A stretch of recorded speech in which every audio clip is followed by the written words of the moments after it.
옆에 분들하고 인사 나누실까요? 주님의 이름으로 사랑하고 축복합니다. 주님의 이름으로 사랑하고 축복합니다. 할렐루야. 자, 우리 회복에 대해서 말씀을 나누는데 제목을 한번 따라서 보실까요? 여호야긴의 회복. 사실 여호야긴이 누군지 좀 생소하신데 한번 더 해보십시다. 여호야긴의 회복. 이런 제목으로 말씀 나눌 때 여러분의 삶에도 하나님의 회복, 놀라운 회복 넘치시기를 주님의 이름으로 축원합니다.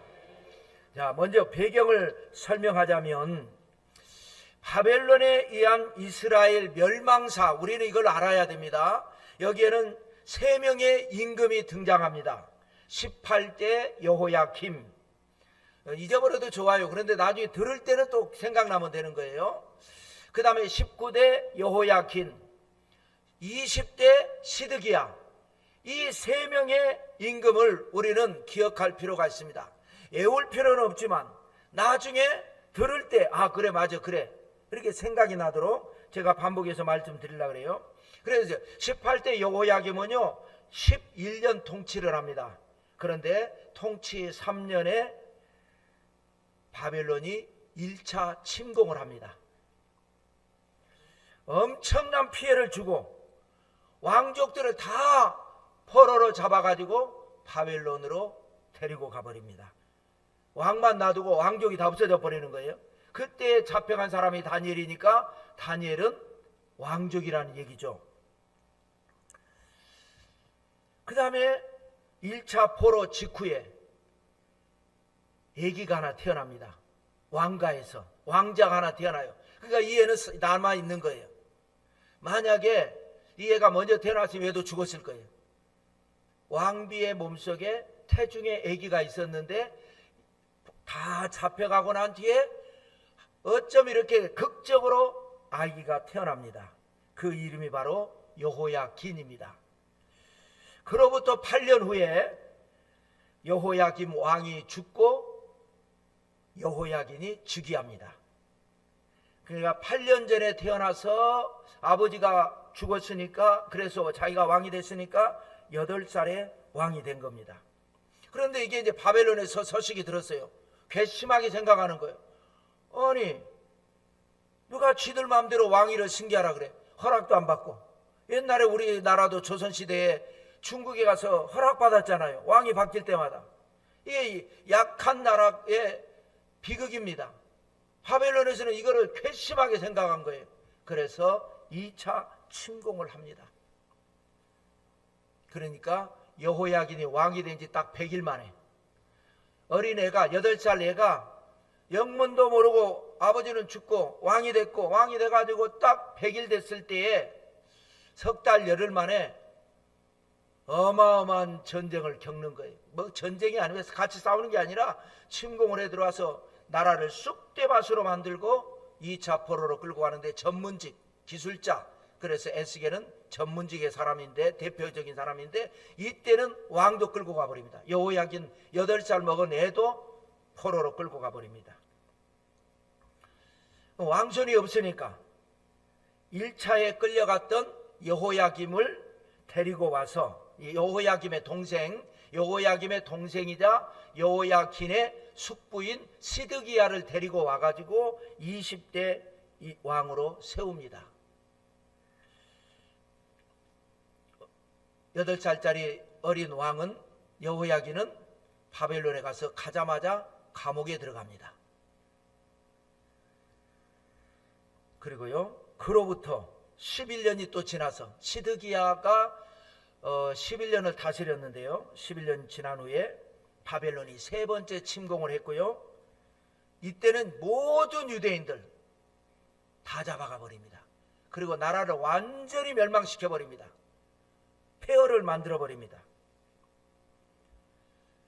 그러니까 다시 19대 여호야긴 왕으로 돌아와서 얘기를 하면 여호야긴 왕은 1차 침공 때 엄마 복중에 있었고 이 침공이 끝나서 자기 형제들이 다 왕족들이 포로로 끌려갔고 뭐 하루 뒤인지 닷새 뒤인지 열흘 뒤인지는 정확하게 알 수 없지만 그 무렵에 태어났습니다.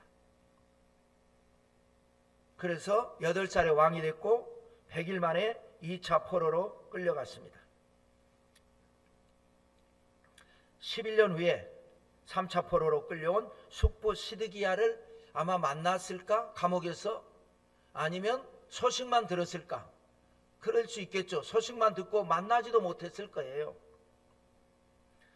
그로부터 또 26년 후에 나이가 45살이 됐을 때에, 끌려온 지 37년이 됐을 때에 놀라운 기적이 일어납니다. 어떤 기적이 일어나는지를 이제 볼까요? 에레미야, 우리 본문 오늘 읽은 건데요, 52장 31절입니다. 좀 길지만 같이 한번 읽어볼까요?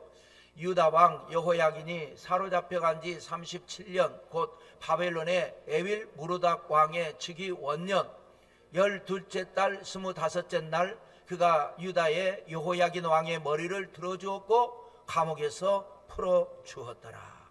사로잡혀간 지 37년, 이 전에 거를 보면요 37년 만에 기적이 일어나는 거예요. 그러니까 8살에 끌려가서 37년 동안 감옥에 있었어요. 엄청난 비극이었어요. 오랜 세월 고생했어요. 그런데 바벨론의 에윌 무르닥은 누구냐면요, 느부갓네살의 아들입니다. 그 사람의 즉위 원년에, 왕이 되자마자, 느부갓네살이 죽고 난 뒤에 그 아들이 왕이 되자마자 12째 달 12월이죠.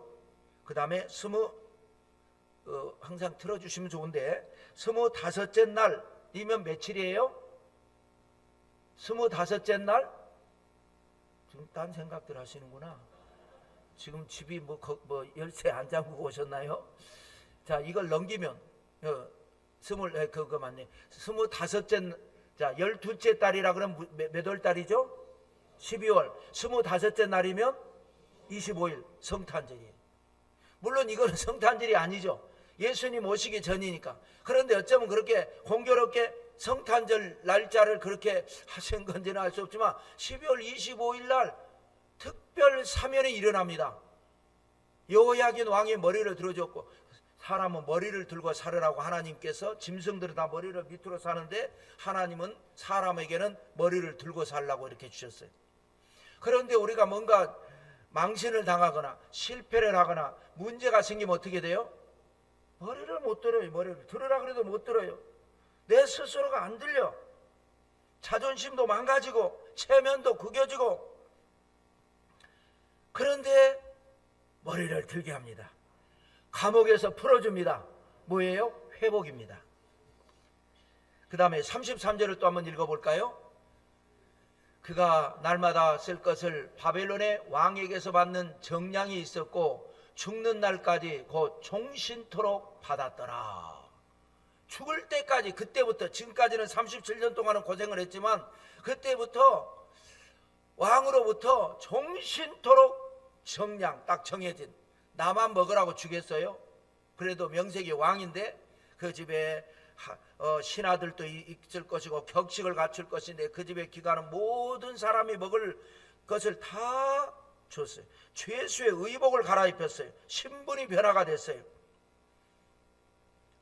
그리고 왕의 앞에서 먹게 했다. 이거는요, 황제의 가족 대우를 해주는 겁니다. 굉장한 배려죠.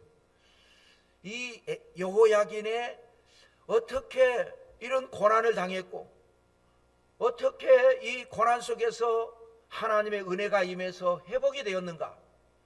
우리도 이 말씀을 통해서 회복의 능력 받으시기를 주님의 이름으로 축원합니다.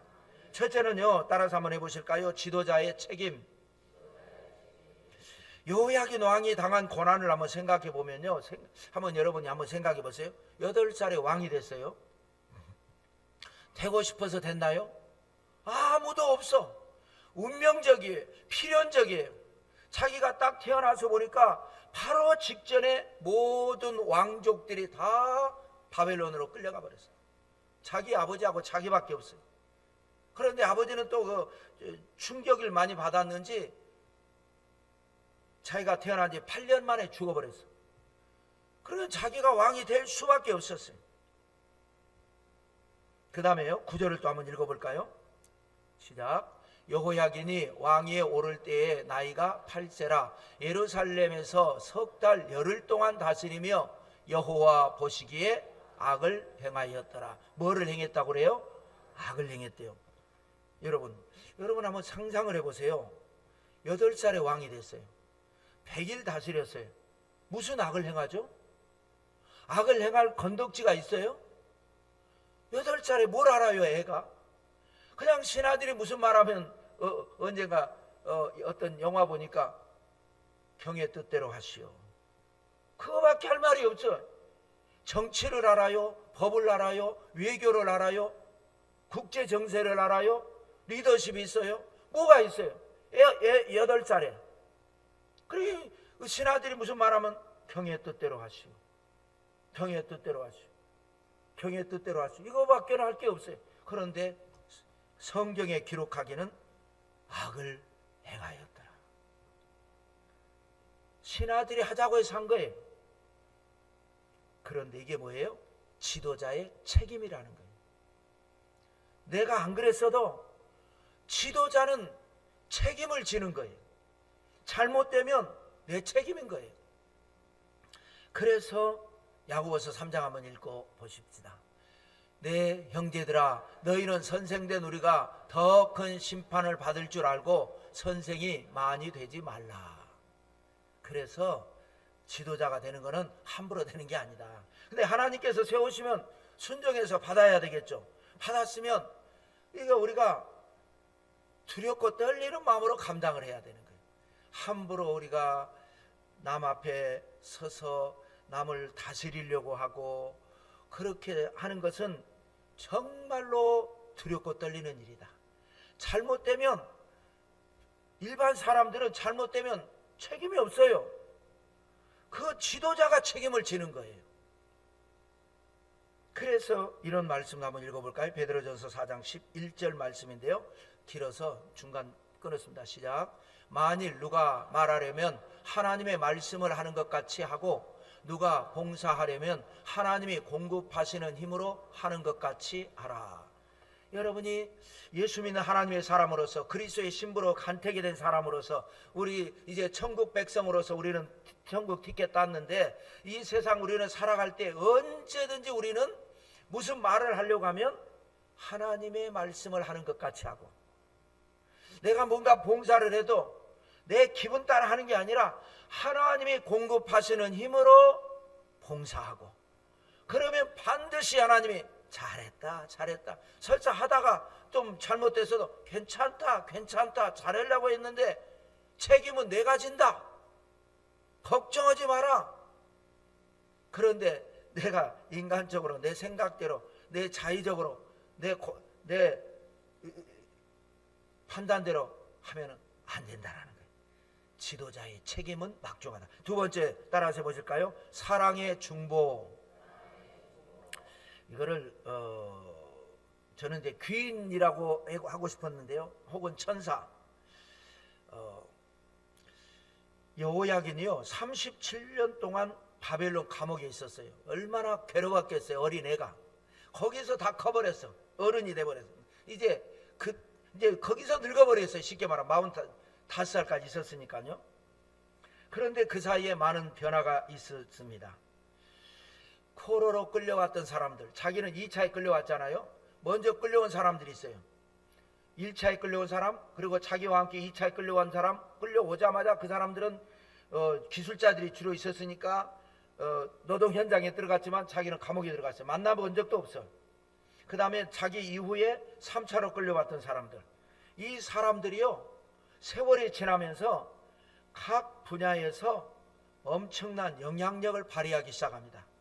우리가 잘 아는 대로 다니엘은 수석 총리가 됐잖아요. 사드락과 메삭과 아베느고는 지방 장관이 됐습니다. 기록된 것만 몇 가지 뽑아보면요, 에스더는 황후가 됩니다. 황제 부인. 후궁도 아니고 정실 황후가 돼버려요. 모르드게는 총리, 수룹바벨은 황제의 친구, 같이 어렸을 때 공부해가지고 황제가 됩니다. 그 공부했던 애가. 느헤미야는 황제 비서실장, 에스라는 학자, 이런 엄청난 사람들이 영향력을 발휘하면서 황제의 정치를 도와줍니다. 이거 어떻게 하지? 큰일 났다. 이거 여러 나라를 다스리다 보니까 이 문제가 생기는데 이거 해결을 못한대요. 그러면 이 사람들이 해결을 해줘 버려. 얼마나 고맙겠어요. 그렇게 영향력을 발휘합니다. 또 바벨론의 점토판 기록이 오늘날 남은 거 보면요, 유대인들이 그때 당시에 토지를 소유한 기록이 나오고요, 세금 납부한 기록, 계약을 체결한 기록, 상업 활동을 한 기록, 금융업을 해서 사람들에게 돈을 빌려주고 이익을 받고, 그런 그게 기록이 나와 있어요. 지금도. 그러니까 시간이 지날수록 유대인이 아니면 정치가 공백이 돼요. 경제가 마비가 돼요. 농산물의 생산 유통에 문제가 생겨요. 이게 돌아가질 않는 거예요. 그래서 유대인들의 말을 안 들어줄 수가 없는 상황이 되는 거예요.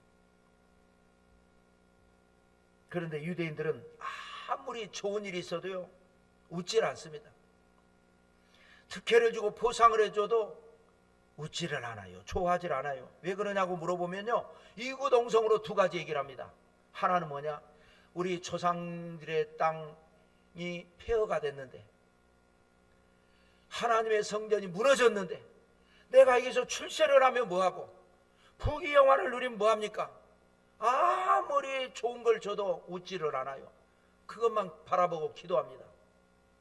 그래서 나중에 고레스가 나타나서 가라, 다 가서 너희들 재건하고 살아라 그랬는데요, 그건 좀 더 오래 걸리는 거고, 그 다음에 뭐냐, 그래도 우리 왕이 여기에 감옥에 들어가 있는데 거의 대부분 얼굴 본 적이 없습니다. 다니엘도 얼굴을 못 봤어요. 왜냐하면 다니엘이 먼저 잡혀가고 그 후에 태어났어요.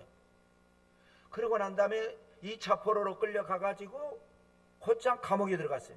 모르겠어요. 다니엘이 감옥에 면회 가봤는지는 모르겠지만 다니엘도 본 적이 없고, 대부분 8살에 왕이 됐고, 왕이 되자마자 100일 만에 포로로 끌려갔고, 포로로 끌려가서 감옥에 들어갔기 때문에 얼굴은 본 적이 대부분이 없어요. 그래도 상징이에요. 내 나라, 내 민족을 대표하는 왕이 감옥에 들어가 있다. 아무리 좋은 일 있어도 웃지 않아요. 왜 웃지 않냐? 내 뭐 소원 들어줄까? 왕 좀 풀어주십시오. 우리 왕 좀 풀어주십시오. 그게 바로 사랑의 중보입니다. 그러니까 여호야긴 이 사람에게 있어서는요, 이 자기를 사면해 달라고 요청한 이 수많은 사람들이 천사요 귀인입니다. 나를 도와준 사람, 그 자기도 모르는 그 사람들 덕분에 깜짝 놀랄 기적이 일어났고 회복의 역사가 일어난 줄로 믿습니다. 여러분, 이지영이라고 하는 인터넷 유명 강사 아시나요? 들어보셨죠? 1년 연봉이 100억이랍니다. 1년에 100억씩 번답니다. 어마어마한, 어렸을 때는 굉장히 어렵게 공부를 했는데요, 근데 이 사람이 가르치는 게요, 필수 과목도 아니에요. 국영수가 필수 과목이잖아요. 필수 과목도 아니고 사회탐구, 이거는 선택 과목이라. 그런데도 불구하고 전국에서 인터넷 일타 강사 최고랍니다. 그래서 1년에 100억, 나는 10억만 벌어도 기절할 판인데 1년에 100억을 번대. 내년에 또 100억 벌어, 내후년에 또 100억 벌어, 작년에 100억 벌었어. 그 재산이 얼마니까 모르겠대. 자기는 주식도 많이 넣어놓고 온갖 곳에 다 넣어놨는데 세보지도 않고 셀 수가 없대, 자기 재산. 그래서 그럼 머리요, 누가 하냐? 머리 해주는 사람 따로 있대. 밥은 밥 해주는 사람 따로 있대. 기사는 기사도 따로 있대. 그러면 정원사도 있어요? 네, 정원사도 있어요. 어쩌다 이렇게 축복을 받았을까요? 여러분 자녀들이 이렇게 되시기를 축복합니다. 근데요, 대학교 1학년 때 처음으로 아가씨니까 멋부리고 싶잖아요. 그래서 하이힐을 신고 학교를 갔어요. 12cm 이 굽이랍니다. 그를 신고 멋을 부리고 딱 버스를 탔는데, 타자마자 버스가 급출발하니까 무게 중심을 실어가지고 했는데 왁 괴성이 들리더니 어떤 남자가 죽일 듯이 자기를 째려보면서 막 비명을 지르더라는 거예요. 발등을 밟아버린 거예요. 어린애가 이제 막 고등학교 졸업해갖고 얼마나 놀라겠어. 아이고 큰일 났다고 막 눈물을, 자기도 막 눈물을 쏟으면서 막 어떻게 할 줄도 모르고 이러고 있는데, 그 남자의 여자친구가 뭐라고 그러냐면, 어머 자기야 놀랬지, 너무 아프겠다. 근데 저 여자분도 놀라셨나 봐. 눈물이 글썽거려. 자기가 괜찮다고 그래 빨리. 자기가 괜찮다 그래 빨리. 그러니까 그렇게 막 죽일 듯이 쳐다보던 고함지르는, 나 괜찮아. 자기가 좋아하는 여자친구한테 잘 보여야 되잖아. 나 이런 건 괜찮아. 그리고 버스에서 내리는데 이지영이 한 말이, 저 여자는 나의 천사였다. 평생 잊혀지지 않는 고마움을 가진 나의 천사였다. 만약에 문제를 삼으면 어쩌겠어요. 가난한, 그때는 아직 돈도 못 벌던 시절이고 가난한 집에서 태어나서 그렇게 간신히 대학을 새내기인데, 여러분들도 누군가에게 천사가 되시기를 주님의 이름으로 축원합니다. 또 심는 대로 거둔다고 내가 누군가에게 천사가 돼주고 난 누군가에게 귀인이 돼주면 내가 어려울 때 누군가가 나타납니다. 아멘이 없으시네요. 예. 심는 대로 거두잖아요. 그리고 우리가 뭐 돕는다고 그래서 내 가족을 돌봐야 되는데 내 재산을 막 낭비해 가면서 도와줄 수는 없잖아요. 그런데 내가 할 수 있는 게 있단 말이에요. 사람마다 각자 능력이 있고 또 뭐 재정도 물론 때로는 내가 누군가를 도와줄 수 있겠죠. 그런데 내 한도가 있어요. 한도가 어떤 또 모든 분야에서 내가 해줄 수 있는 게 있고, 또 나는 그걸 못하는데 저 사람이 해줄 수 있는 게 있고, 그래서 서로 사랑하라는 게 그겁니다. 나의 필요를 누군가가 채워주고 저 사람의 필요를 누군가가 또 채워주고, 그러면 우리는 세상을 아름답게 살 수가 있단 말이에요. 제가 목회를 할 때 저도 지금까지 평생 목회를 시작하면서부터 지금까지 저의 목회 이념이라 그럴까요? 목적이 뭐냐? 단순히 말씀 전하고 할렐루야 믿습니까? 오케이, 이렇게 끝나는 게 아니고 나를 통해서 변화가 되고, 저 사람 어려운 사람이 어렵게 되지 않고, 병들었던 사람이 그걸 이겨내고, 문제가 있었던 사람이 문제를 이겨내고, 나중에 세월이 지나서 내가 그때 그 목사님 때문에 내 인생이 달라졌다, 내가 그때 회복이 됐다, 이런 소리를 듣는 것이 저의 목적입니다. 그것을 가지고 지금까지 해왔기 때문에 하나님께서 긍휼히 여기시고 지금까지 써주신 줄로 믿습니다. 물론 내가 변화시키는 건 아니에요. 내가 믿는 하나님은 변화자이시니까, 하나님은 변화시키신 하나님, 그리고 내가 가진 복음이 변화의 능력이니까 나는 그것을 위해 쓰임받기 위해서 지금까지 목회가 그겁니다. 나는 누군가에게 천사가 되고 누군가에게 귀인이 되고, 언젠가 그 사람이 인생을 돌아봤을 때 그때 내가 임성명 목사님 때문에 내가 그때 나는 이런 변화가 일어났다. 이게 저의 기도 제목인데, 여러분들도 혹시 제가 부족한 점이 있다면, 목회도 안 하고 딴짓거리 하고 다니고 그러면 안 되겠지만, 목회를 열심히 하는데 제가 할 수 없는 부분이 만약에 있다면 여러분이 저의 천사가 되주시기를 주님의 이름으로 축원합니다. 여러분만이 누군가가 나의 약함을 도와줄 수 있는 사람이 있을 거예요. 그잖아요. 또 다른 사람은 없어. 아무 상관이 없어.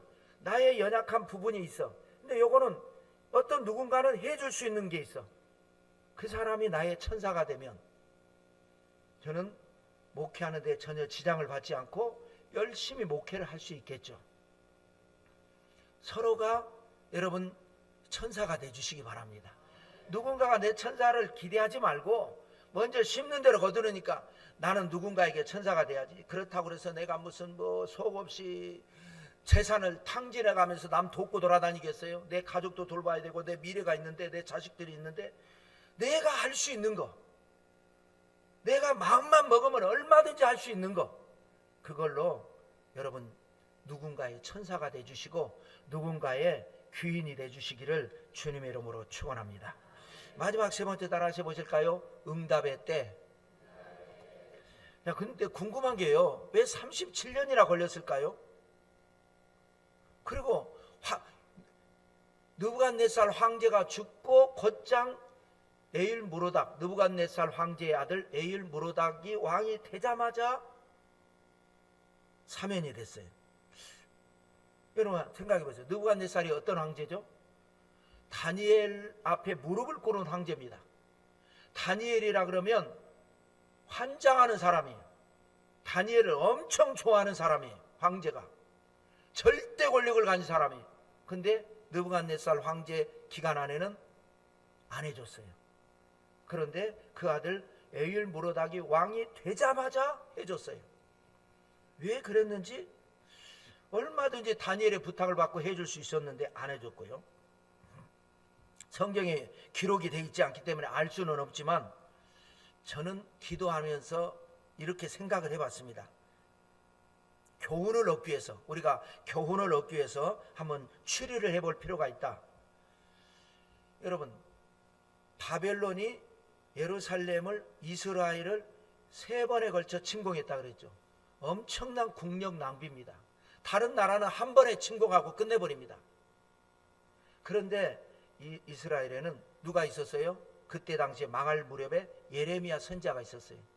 그리고 바벨론이 그때 당시에 최강이 아니었고 이집트도 있었고 아수르도 있었고 엘람도 있었고 리디아도 있었고 여러 나라들이 그야말로 각축전을 벌이던 시절입니다.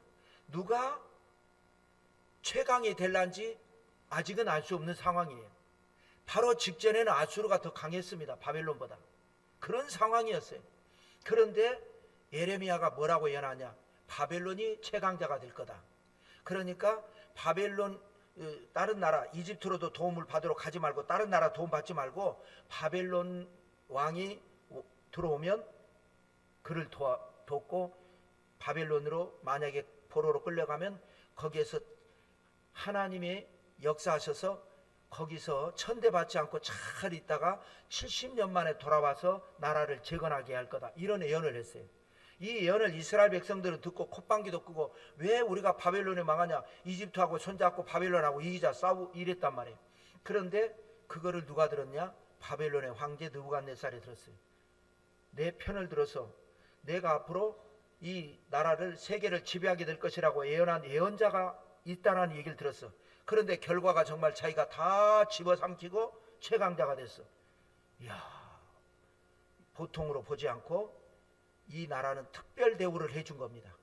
그래서 1차 침공을 하면서 세금 잘 바치고 조공 잘 바치고 말 잘 들으면 내가 특별 대우 해주겠다 했는데 말 안 듣고 다른 나라들하고 합쳐갖고 대드니까 2차 침공을 했고, 그런데 또 기회를 줬는데 또 안 들으니까 3번째 침공을 해서 완전히 없애버린 거예요. 그러니까 느부갓네살 황제에게는 괘씸한 나라예요. 3번이나 기회를 줬는데 나를 거역했다. 그 괘씸한 마음이 풀어지지 않는 거예요. 죽어도 내 눈에 흙이 들어갈 때까지 너 용서 안 해. 그런데 죽는 순간에 그동안에 나를 도와줬던 다니엘이 그렇게 부탁을 했는데 내가 부탁을 못 들어줬구나. 아들한테 왕위를 물려주고 죽으면서 너는 왕이 되자마자 왕 여호야긴 왕을 풀어줘라. 그러고 죽었지 않았을까? 이건 제 상상입니다. 왜 이런 제가 추리를 하느냐면 교훈을 얻기 위해서입니다. 무슨 교훈이냐? 어떤 상황이 생기든지 그때 나라가 어려움이 있을 때라도, 이미 국력이 기울어져서 문제가 생길 때라도, 그때 그 순간에라도 하나님의 말씀대로 순종을 했더라면 이렇게까지 오래 걸리지 않았을 거라는 거예요. 더 빨리 해결해 줬을 텐데 끝까지 하나님의 말씀, 에레미야가 전한 하나님의 말씀을 거역하고 인간적으로 해결하고 인간적으로 막 가다 보니까 그게 괘씸죄가 돼서 37년이나 걸렸다. 제가 사업을 하시는 이제 어느 안수 집사님 얘기를, 목사님 내가 미친놈입니다. 미친놈이에요. 부도 나는 그날까지 돈을 갖다 집어넣었습니다. 빨리 판단해서 아 이게 안 되겠구나 해서 나머지라도 건져야 되는데, 이거 살려보겠다고 푸도나는 그날까지 내가 여기서 돈 끌어들고 저기서 돈 끌어들고 다 들어가고 일어나 회복이 안 됩니다. 진작에 포기하고 딱 이걸 하고 만세 불러버리고 회복을 했으면은 그래도 여러 가지가 있으니까 했을 텐데, 기도해보지 않고 인간적으로 이거 해보겠다고 여기서 돈 끌어넣고 저기서 돈 끌어넣고 계속 하다 보니까 이 사람한테도 도망 다녀야 되고 저 사람한테도 도망 다녀야 되고 내가 회복할 힘이 없습니다. 그런 교훈을 한번 생각해 본 겁니다. 좋은 일이 있어도 하나님께 감사하고, 어려운 일이 있을 때라도 아 하나님의 뜻이 이런가 보다 하고 전폭적으로 순종하고 믿음으로 산다면 하나님은 반드시 빠른 시간 안에 회복하게 하시고 머리를 들게 하시고 감옥에서 나오게 하시고 구겨진 체면 손상된 명예를 다시 회복시켜 주셔서 하나님의 영광에 이르게 하실 줄로 믿습니다. 오늘 여러분의 삶이 깜짝 놀랄 기적이 일어나시기를 축복합니다. 자, 오늘 말씀 생각하시면서 기도하실까요? 나라와 민족을 위해서, 우리 교회와 또 우리 대한민국을 위해서, 여수를 위해서, 여러분 가정을 위해서 오늘 공동회가 있습니다. 이 예배 끝나자마자 공동회 위해서 은혜 가운데 잘 마치도록 우리 주여 삼창하시고 기도하겠습니다. 주여 주여 주여